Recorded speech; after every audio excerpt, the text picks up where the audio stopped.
E nesta semana, dados divulgados pelo IBGE, Instituto Brasileiro de Geografia e Estatística, mostram que o PIB, o Produto Interno Bruto, cresceu 0,8% no primeiro trimestre e que a alta é de 2,5% ao ano. Quem nos explica o significado desses números é o economista Fernando Lima, supervisor do Escritório Regional do DIEESE em São Paulo. Fernando, boa noite. Já aproveito aqui para fazer a primeira pergunta. Explica aqui para a gente o que contribuiu para a alta e o que muda na vida do brasileiro com esse resultado positivo do PIB. Olá, boa noite. Obrigado pela oportunidade. Olha, nós tivemos um grande fator que contribuiu para o crescimento do PIB. Foi justamente o consumo das famílias. Mas por que o consumo das famílias cresceu? A gente tem observado nos últimos tempos uma diminuição da taxa de desemprego, um aumento do rendimento médio, campanhas salariais com aumentos reais, e isso provocou, além também, é importante destacar, a própria diminuição da taxa de juros básica, Selic, que ainda está em níveis altos, mas que nós observamos uma diminuição. Esses fatores explicam, em grande parte, o resultado positivo do PIB. E o setor foi aquele que mais desfrutou, que ofertou esse crescimento, foi justamente o setor de serviços. Em outras épocas, nós observamos o setor agro, mas nesse anúncio, nesse trimestre, o grande destaque foi o setor de serviços. Para a população como um todo, é importante ter clareza que o PIB crescer não significa uma melhoria automática na qualidade de vida das pessoas, mas um cenário oportuno para que as melhorias comecem a surgir, principalmente porque nós temos um cenário propício para boas negociações salariais, que os sindicatos têm um cenário mais oportuno para isso.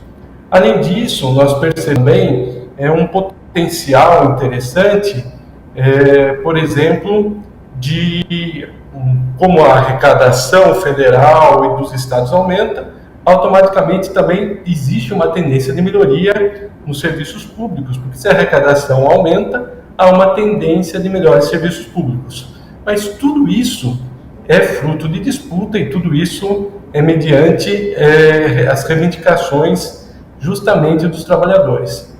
Porque a gente não pode deixar ocorrer um fenômeno de crescimento econômico sem uma diminuição das desigualdades sociais. Perfeito. A gente costuma falar, né, Fernando, que a economia, quando cresce, ela entra num ciclo, né? Então, a gente pode esperar mais geração de emprego, a gente pode esperar aumento no consumo? Olha, para falar de aumento de emprego, eu gostaria de falar primeiro do consumo.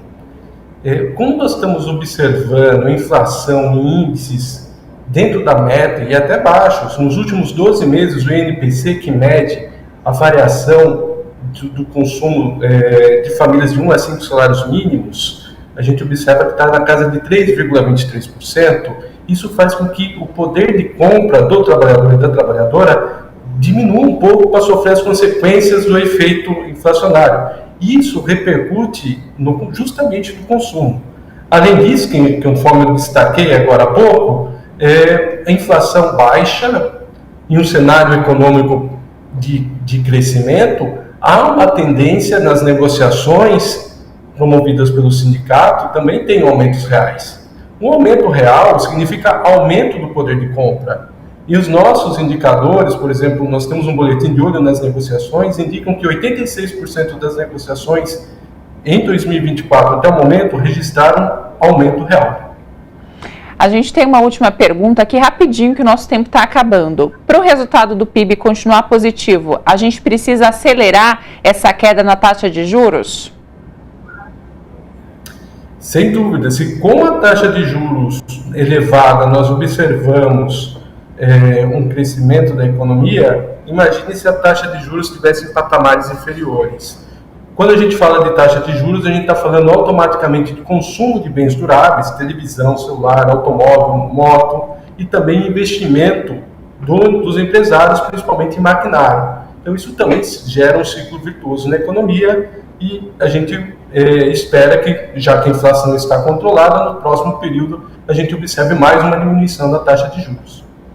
Muito bem, aqui no seu jornal é economia macro para todo mundo entender. Muito obrigada pela entrevista. Até a próxima. Até, boa noite.